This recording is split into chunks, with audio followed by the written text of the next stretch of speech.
ಮುಂದಿನ ದಿನಮಾನಗಳಲ್ಲಿ ನ್ಯಾಯ ಸಿಗುವವರೆಗೂ ನಾವು ಸದಾಕಾಲ ವಿಜಯಪುರ ಕಾಂಟ್ರಾಕ್ಟರ್ ಅಸೋಸಿಯೇಷನ್ ಅವರ ಬೆಂಬಲವಾಗಿ ನಾವು ಹಿಂದೆ ಯಾವಾಗಲೂ ಇದ್ದಿರ್ತೀವಿ ಅಂತ ಈ ಮೂಲಕ ನಾನು ಹೇಳಕ್ಕೆ ಇಚ್ಛೆ ಪಡ್ತೇನೆ. ನನಗೆ ಎರಡು ಮಾತನ್ನು ಮಾತಾಡೋಕ್ಕೆ ಅವಕಾಶ ಕೊಟ್ಟಂತ ಎಲ್ಲರಿಗೂ ಧನ್ಯವಾದಗಳು. ರೈತರ ವ್ಯಾಪಾರಸ್ಥರ ಸಂಘ, ವಕೀಲರ ಸಂಘ, ನ್ಯಾಯವಾದಿಗಳ ಸಂಘ ನಾವು ಎಲ್ಲೂ ಸ್ಟ್ರೈಕ್ ಬಹಳಷ್ಟು ಮಾಡಿಲ್ಲ. ನೀವು ನೋಡಿರ್ಬೋದು, ಸರ್ಕಾರದ ನೌಕರರು ಏನೋ ಒಂದು ಸ್ವಲ್ಪ ಸಮಸ್ಯೆ ಆದ್ರೆ ಟೆಂಡರ್ ಸ್ಟ್ರೈಕ್ ಮಾಡ್ತಾರೆ. ನಾವು ಮಾಡಿರ್ಬೋದು, ಆದರೆ ಯಾವತ್ತೂ ನಾವು ಕೆಲಸ ನಿಲ್ಸಕ್ಕೆ ಹೋಗಿಲ್ಲ. ಯಾಕಂದ್ರೆ ನಾವು ಒಂದು ಸರ್ಕಾರದ ಬಾಧ್ಯತಂಗೆ ಆ ಥರ ನಾವು ಯಾವತ್ತೂ ನಾವು ಕೆಲಸ ಬಂದಾಗಲಿ ಇಂಥವು ಮಾಡಲಿ. ಯಾಕಂದ್ರೆ ನಾವು ಸರ್ಕಾರದ ನಾವು ಕೆಲಸ ಬಂದ್ ಮಾಡಿದ್ರೆ ನಮ್ಮನ್ನು ದುಡಿಯಂಥ ಕಾರ್ಮಿಕರಿಗೆ ತೊಂದರೆ ಆಗ್ತದೆ ಮತ್ತು ಸರ್ಕಾರಕ್ಕೆ ತೊಂದರೆ ಆಗ್ತದೆ. ಮತ್ತು ನಾವು ಯಾವ ಕೆಲಸ ಬಂದ್ಬಿಟ್ಟು ಇಲ್ಲದೇ ಶಾಂತಿಯುತವಾಗಿ ಸ್ಟ್ರೈಕ್ ಮಾಡಿದ್ದೀವಿ. ಈಗ ಪರಿಸ್ಥಿತಿ ಬೇರೆ ಆಗಿದೆ. ಸತತ 3 ವರ್ಷದಿಂದ ನಮಗೆ ಪೇಮೆಂಟ್ ಕೊಡ್ತಾ ಇಲ್ಲ.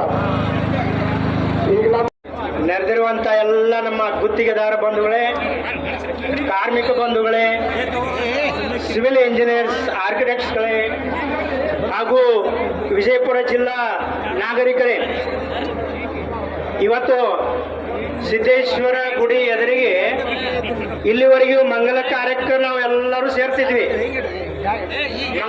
ಈಗ ಜನ ಸೇರ್ಯಾರಪ್ಪ ಸಿದ್ದೇಶ್ವರ ಗುಡಿ ಮುಂದೆ ಅಂದ್ರೆ ಮಂಗಳ ಕಾರ್ಯ ನಡೆದ, ಏನೋ ಜಾತ್ರೆ ನಡೆದಂತ ಇತ್ತು. ಇವತ್ತು ಸರ್ಕಾರಕ್ಕೆ ಒಂದು ಏನು ಹೇಳಕ್ ಬಯಸ್ತೀವಿ ಅಂದ್ರೆ, ಇದು ಮಂಗಳ ಕಾರ್ಯ ಅಲ್ಲ, ನಮ್ಮ ಮಂಗಳವನ್ನ ಕಸಿದುಕೊಳ್ಳುವ ಕಾರ್ಯಕ್ಕೆ ನಮ್ಮನ್ನೆಲ್ಲ ಕರೆಸಿದಿರಿ ನೀವು.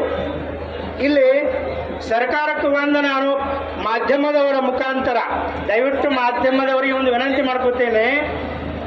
ಸಿದ್ದರಾಮಯ್ಯನವರೇ, ಗುತ್ತಿಗೆದಾರರ ಸುಮಾರು 3,000 ಕೋಟಿ ಹಣ ಬಿಡುಗಡೆ ಆಗಬೇಕು. 32,000 ಕೋಟಿ ಹೌದಲ್ಲ? ಸರಿ ಇರಲಿ, ಅದು 1 ರೂಪಾಯಿ ಇದ್ರು ನಮ್ದು ಬಿಡುಗಡೆ ಆಗಬೇಕು, 1,000 ಕೋಟಿ ಇದ್ರು ಬಿಡುಗಡೆ ಆಗಬೇಕು. ಸರಿ, ಈಗ ಒಂದು ಪ್ರಶ್ನೆ ನಾನು ಸರ್ಕಾರಕ್ಕೆ ಕೇಳ್ತೀನಿ. ಒಂದು, ನಿಮ್ಮ ಖಜಾನೆಯಲ್ಲಿ ದುಡ್ಡು ಇಲ್ಲವಾ ಅಥವಾ ಇದ್ದು ನಮಗೆ ಕೊಡ್ತಾ ಇಲ್ವಾ? 2 ಪ್ರಶ್ನೆಗೆ ನೀವು ಮಾಧ್ಯಮದ ಮುಖಾಂತರ ನಮಗೆ ಉತ್ತರ ಕೊಡಬೇಕು. ಏನು ಪ್ರಶ್ನೆ? ಖಜಾನೆ ಖಾಲಿಯಾಗಿದೆಯಾ ಅಥವಾ ಖಜಾನೆ ಭರ್ತಿ ಇದ್ದು ಕೂಡ ನಮಗೆ ಕೊಡದೆ ಕಾಡ್ತಾ ಇದ್ದೀರಾ? ಈ 2 ಪ್ರಶ್ನೆಗೆ ಉತ್ತರ ಕೊಟ್ಟರೆ ನಾವು ಇವತ್ತಿಗೆ ಸ್ಟ್ರೈಕ್ ಮುಗಿಸಿ ನಮ್ಮ ಕಾರ್ಯಕ್ಕೆ ನಾವು ಹೋಗ್ತೀವಿ. ಸರಿನಾ ಹೇಳಿ ಸರ್? ಖಜಾನೆ ಖಾಲಿ ಇದೆಯಾ, ತುಂಬಿದ್ರೆ ಕೊಡ್ತಾ ಇಲ್ವಾ, ಯಾಕೆ? 2 ಪ್ರಶ್ನೆಗೆ ಉತ್ತರ ಕೊಟ್ಟರೆ ಯಾರು ಸ್ಟ್ರೈಕ್ ಮಾಡೋದಿಲ್ಲ. ಖಾಲಿ ಕೂತ್ರೆ ಯಾರು ದುಡ್ಡು ಕೊಡಂಗಿಲ್ಲ. ಕೆಲಸಕ್ಕೆ ಹೋಗ್ಬೇಕು. ನಾವು ಭರವಸೆ ಮಾಡ್ತಾ ಇದ್ದೀರಿ, ಬಂಡವಾಳ ತರ್ತಾ ಇದ್ದೀರಿ. ಯಾರ ಭರವಸೆ ಮೇಲೆ ತರ್ತಾ ಇದ್ದೀರಿ ನೀವು? ಯಾರ ಭರವಸೆ ಮೇಲೆ? ಹೂಡಿಕೆದಾರರಿಗೆ ಮೂಲ ಸೌಲಭ್ಯ ಕೊಡ್ತೀನಿ ಅಂತ ಹೇಳಿರಿ. ಯಾರ ಗ್ಯಾರಂಟಿ ಮೇಲೆ ಕೊಡಾಕತ್ತೀರಿ ನೀವು ಮೂಲ ಸೌಕರ್ಯ? ಈ ವಿಧಾನಸೌಧದ 3ನೇ ಮಹಡಿ ಸಿಬ್ಬಂದಿ ತಗೊಂಡು ರಸ್ತೆ ಮಾಡ್ತೀರಿ, ನಿಮ್ಮ ಸಿಬ್ಬಂದಿ ಫ್ರಿಜ್ ಕಟ್ತೀರಿ, ನಿಮ್ಮ ಸಿಬ್ಬಂದಿ ತಗೊಂಡು ನೀರು ಕೊಡ್ತೀರಿ, ಅವ್ರಿಗೆ ನಿಮ್ಮ ಸಿಬ್ಬಂದಿ ತಗೊಂಡು ಕೊಡ್ತೀರಿ. ನಾವೇ ಬರ್ಬೇಕ್ರಿ ಸಾಹೇಬ್ರೆ. ನಮ್ಮ ಕಾರ್ಮಿಕರ ಕರ್ಕೊಂಡು ನಾವು ಬಂದು ನಿಂತರ ರಸ್ತೆ ಆಗ್ತೈತಿ. ಹೂಡಿಕೆದಾರರು ಹೂಡಿಕೆದಾರ. ಇನ್ನೊಂದು ಹೇಳ್ತೀನಿ ನಿಮಗ, ಒಂದು ರಸ್ತೆ ನಡೆದಿರ್ತದ, ನಾವು ರಸ್ತೆ ಬದಿ ನಮ್ಮ ಕಂಪ್ಯೂಟರ್ ಇಂಜಿನಿಯರ್ AC ರೂಮ್ನಾಗ ಕೊಡ್ತಾನ, ಒಬ್ಬ ಸಿವಿಲ್ ಇಂಜಿನಿಯರ್ ಸೈಟ್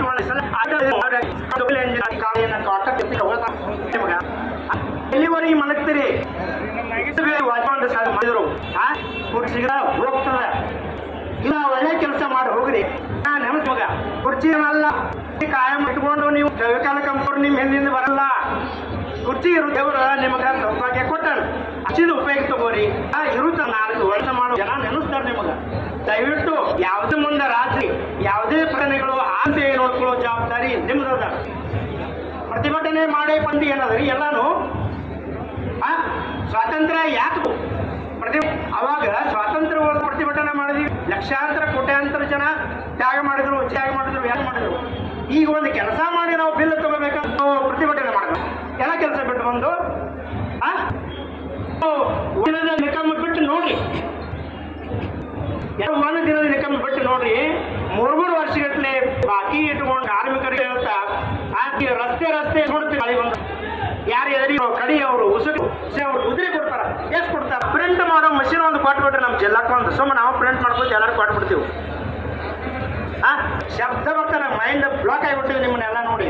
ಆದ್ರೆ ಒಂದು ಹೇಳ್ತೀನಿ, ಇವತ್ತು ಇಲ್ಲಿ ನೆರೆದಿದ್ದು 1% ಜನ ಮಾತ್ರ ಸರ್ಕಾರ ಕಿವಿ ಅಳ್ಗಿರಿ. ಇಲ್ಲಿ ಸೇರಿದ್ದು ಇವತ್ತು ಓನ್ಲಿ 1%. ಈ ಕಾರ್ಮಿಕ ಶಕ್ತಿಯನ್ನ ಕೆಣಕಬೇಡಿ. ಕಾರ್ಮಿಕ ಶಕ್ತಿ ವಿಶ್ವದಲ್ಲೇ ದೊಡ್ಡದು. ನೀವು ಹಿಸ್ಟ್ರಿ ತೆಗೆದು ನೋಡ್ರಿ, ಯಾವಾಗ ಯಾವಾಗ ಕಾರ್ಮಿಕರನ್ನ ಕೆಣಕಿದಿರಿ ಸರ್ಕಾರ. ದಯವಿಟ್ಟು ನಾ ಸರ್ಕಾರಕ್ಕೆ ಹೇಳ್ತೀನಿ, ಇನ್ನು ಮುಂದೆ ಯಾವುದೇ ವಿಷಯಕ್ಕೂ ರಾಜ್ಯದಲ್ಲೇ ಆಗಲಿ ದೇಶದಲ್ಲೇ ಆಗಲಿ ಪ್ರತಿಗಳು ಆಗದೆ ನೋಡಿಕೊಳ್ಳುವ ಜವಾಬ್ದಾರಿ ಸರ್ಕಾರದ ಮೇಲಿದೆ ಅಂತ ಹೇಳ್ತಾ ನನ್ನ ಮಾತನ್ನೇ ನಮ್ಮ ಈ ಪ್ರತಿಭಟನೆ ಯಶಸ್ವಿ ಆಗಲಿ ಎಂದು ಆ ಭಗವಂತನಲ್ಲಿ ಹಾರೈಸುತ್ತೇನೆ.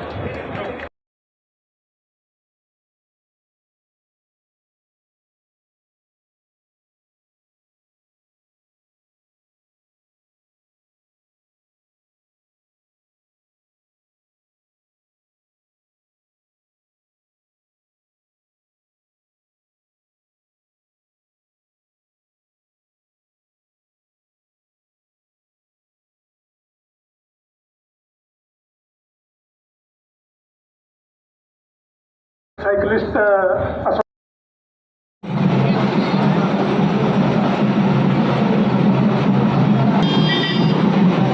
ಎಲ್ಲಿಯವರೆಗೆ ಇದೆ ನೀವು ತಿಳ್ಕೊಳ್ಳಿ.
ಬಾರಿ ವಿಧಾನಸಭೆ ಕಾಲದಲ್ಲಿ ಕೂಡ ಈ ವಿಷಯ ಆಗಿದೆ.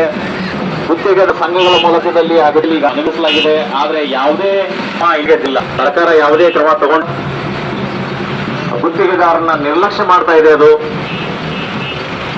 ಈಡೇರಿಸ್ತಾ ಇದ್ರೆ ಉಗ್ರ ಹೋರಾಟ ಉಪವಾಸ ಸತ್ಯಾಗ್ರಹವನ್ನು ಹಮ್ಮಿಕೊಳ್ಳಲಾಗುತ್ತದೆ. ಆತ್ಮಹತ್ಯೆ ಅಂತ ನಿರ್ಧಾರಗಳನ್ನು ಕೈಗೊಂಡ್ರೆ ಇದಕ್ಕೆ ಸರ್ಕಾರವೇ